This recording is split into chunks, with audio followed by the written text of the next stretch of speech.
Hey everybody. Hey, I just want to sit down and talk with you a second. Had a few questions about some things. Number one is drywall. Um, People are wondering why I didn't do the ceiling first down here. A good question. Normally, I've done drywall in a few places before, and I've always done the ceiling first. That's the way the pros do it, and it makes good sense to do it that way. But down here in the basement, there's still a few areas where I might have to run. Well, one area I definitely have to run more the black iron gas pipe for piping to the fireplace upstairs, stuff like that.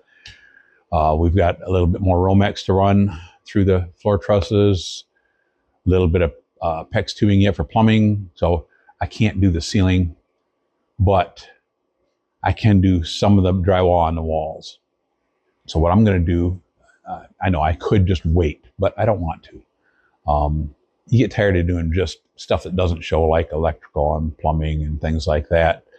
You want to see some progress. It helps with our attitude, mine and Judy's both, to see a little bit of drywall going up around here. So yeah, that's one thing there. But we can't just start in one place and run drywall right on across, because there are still areas where there's going to be some wires that have to run out through the walls, or a little bit of wiring run in the walls, and some areas where there might be, and we're not sure yet. We don't have all the answers yet. So I'm picking some places where I can put some drywall, and I'm getting some up, and it's lower in the one stack. I have two big stacks of drywall here in the basement. I'd like to get rid of that one stack and make a lot more working room over there. So we're doing it that way. I know I also hear comments about why do you jump around so much from one thing to another? Well, a couple reasons. Sometimes, things happen. Inspectors want to come see certain things. I have to jump off what I'm doing and do what they want done. Like I said, there's areas where I can't do them 100%. I can do part of it and not all of it. Sometimes it's just what I feel like doing thing. Some days I feel like getting up there, and I never feel like getting up there and getting all itchy with insulation, but I know I have to. Some days I feel up to it. Some days I don't, but I can still make headway doing something without getting all itchy. So I'll do that. And sometimes I'll spend a few days up there doing more insulating. One of the things we're doing is we're starting to work on a bathroom down here. It's a full bath, has a stand-up shower, a vanity, and a toilet in there. And we're starting to work on that. We're going to try to get that pretty much complete. Got a couple other things we're working on, like this hearth here.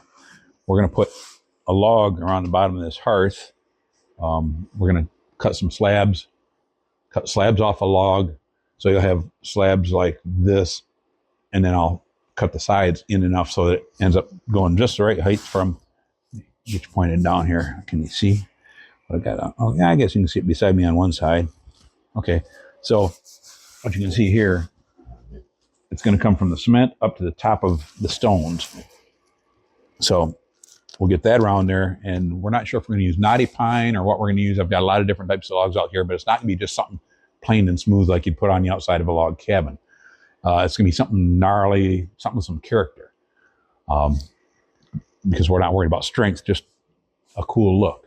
We're going to be putting the metal, corrugated metal, on the walls back here. It'll go all the way from the hearth up to the ceiling, from this window around here, and then it'll come just 4 foot tall from these windows across this wall over the French door, and about 4 foot tall across, once we get from the edge of the hearth across that full wall, will be corrugated metal up about 4 feet, and then wooden slats horizontally above there.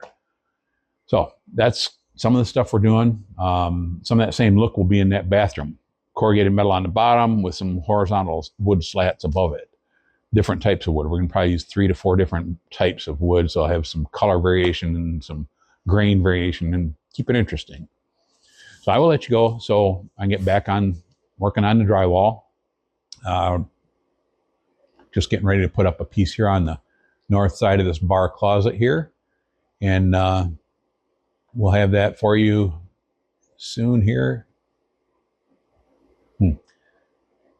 But actually, I got to head out in a few minutes here and go to a doctor and have some eye surgery. So I guess it probably won't be today that I'll be doing that.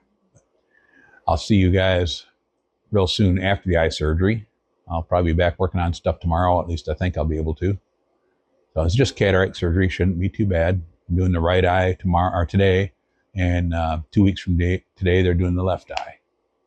So if you're the type of person who likes to pray for people or doesn't mind praying for people, please pray for a good outcome. Thank you much, and I'll see you soon. Bye. Drywall down, and I've got another place I can use it. It comes over the shower here. I actually cut that notch a little bit wrong, but from that point to that point is just about perfect. It's actually about a 1/4 inch longer than I need to go over above the dog wash sink. So I'm going to take that piece of drywall down. Okay, let's get some of these screws out of here.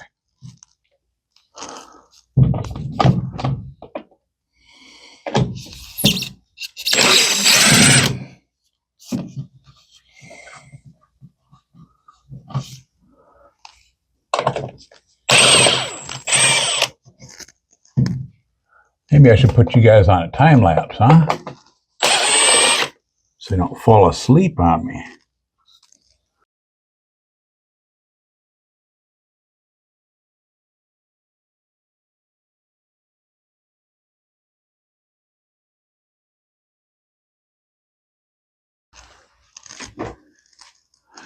Okay, guys, last screw. Make sure I'm telling you the truth here. Yep, last screw for this piece.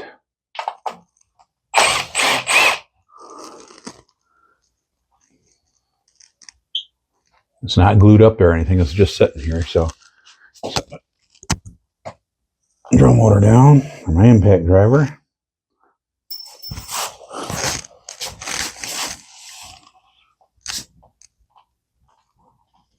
Ah, boy, that's a tight fit.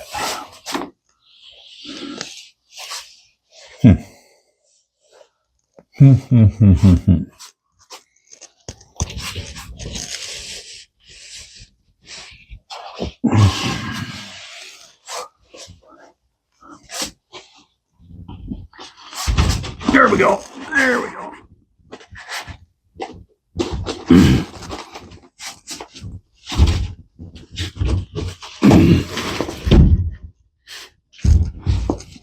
Oop, there goes my glasses. Just about lost them.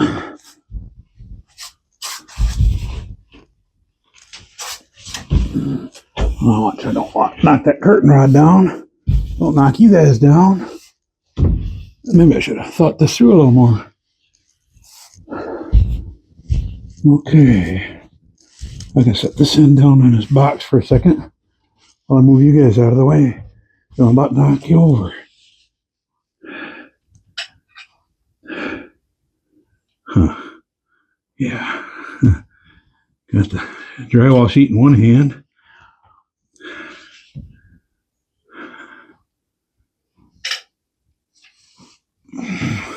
Let you guys drop down here so I can get over you. Maybe.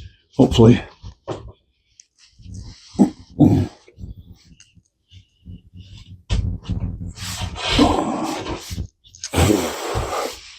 Okay, looks like we might make it.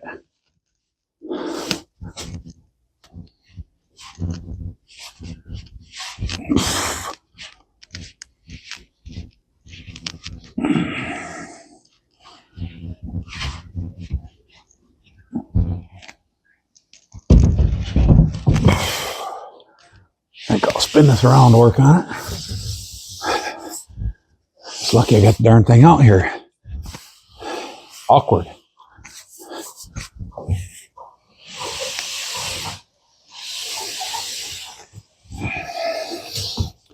Okay, let's see if we can do this thing now. You wouldn't believe how lucky this is. I thought this was going to need a 1/4 inch or so trimmed off of it. But actually, where that notch was cut out of there, where it went up above the shower, I can just continue that cut right straight across, and it'll work out perfect for above that dog wash sink. So let's cut that thing and get it off of there.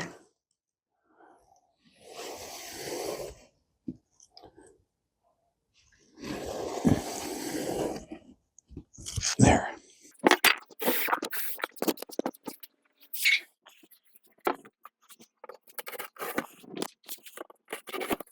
There we go. This will make it a little easier.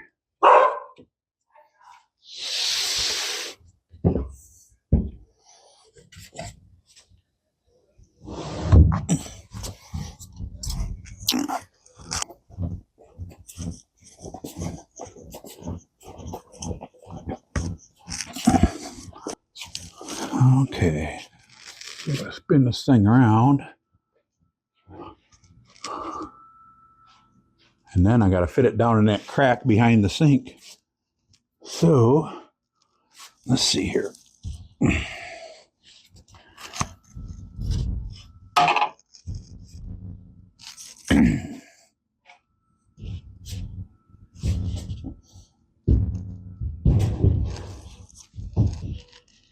Shoot. Boy, I got almost enough room to make this work.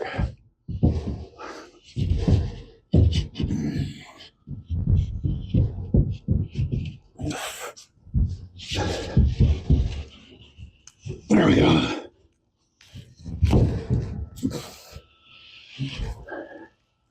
Now, heck of it is, the sink's out just a little bit farther than it needs to be, so this sheet could drop right down in there and wedge itself if I'm not careful.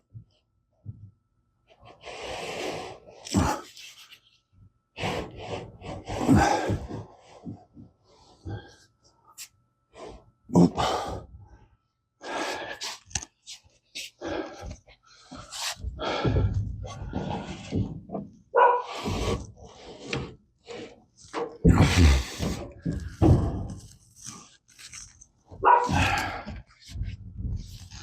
Okay, a wee bit more.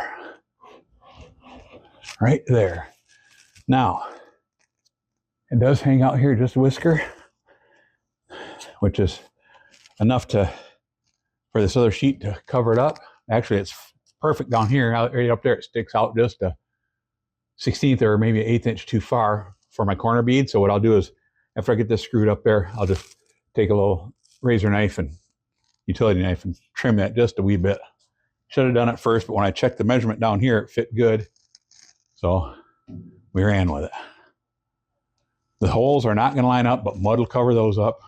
I marked where the studs are on top of this stainless lip here so I can find my studs. Okay, I'm going to start out with just using my impact driver. It's cordless. I don't have an extension cord handy. That's up on the next floor up. There's several of them up there. Nothing down here that's not being used for something else that we don't want to unplug. So I'll get a couple screws in with the impact driver. You just got to be careful what depth you're setting them at, because the screw gun, the Milwaukee corded screw gun for drywall screws, has a collar that you can adjust to set the head flush or a little beyond flush, or you can adjust it a bunch. This one you can't. You stop it by your own finger coming off the trigger. Okay, so where's my bubble? There it is.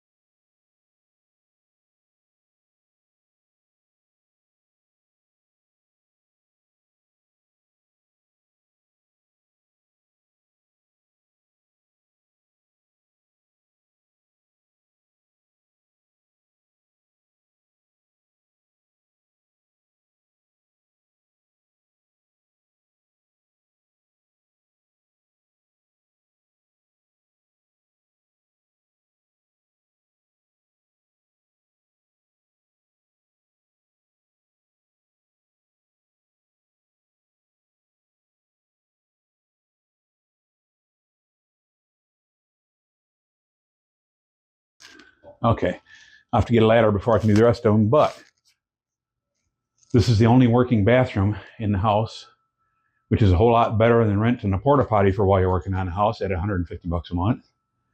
And that's a good deal when you get it per the month. But anyway, now that'll feel better using the bathroom. We still just have a curtain, no door yet, but that's coming.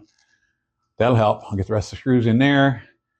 And we didn't need it in the other bathroom because we're going to put some treated plywood up there before putting our wood slats on. That way you have somebody to apply the wood slats with finishing nails and you can't put them in the styrofoam, so, or drywall. It'll all work out good. Oh, by the way, thanks for watching. Please smash that like button, share these videos with a friend. And I'm not sure if this is the end of the video or not, but we sure do appreciate you watching. Hang in there. God bless. Bye.